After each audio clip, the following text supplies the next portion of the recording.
Mga brigada, human sa holiday season, balik normal na ang biyahe sa Davao City Overland Transport Terminal kung dikot, ikulang Davao City. Din makita niyo karon nga minus na ang mga pasahero kung itandi nato atong pagsaulog sa Pasko o pagsugat sa bagong tuig.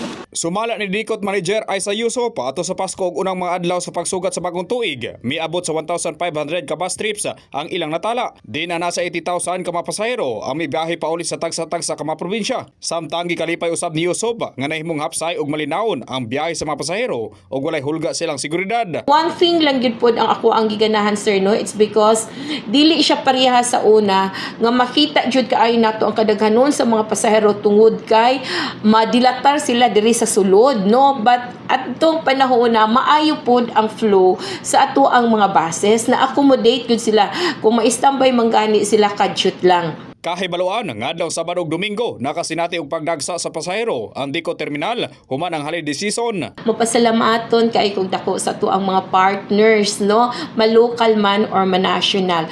First is kaning ato ang mga men in uniform. Dili nato mamintinar ang ato ang pagkahapsay ug malinawon nga without major or minor incidents nga nahitabo diri sa ato ang Dikot Terminal kung wala mo nga nakigtambayayong kanato diri sa Dikot Terminal. In the heart of changing lives, ako si Brigada Gib Maing sa 93.1, Brigada News FM Davao, The Music News Authority.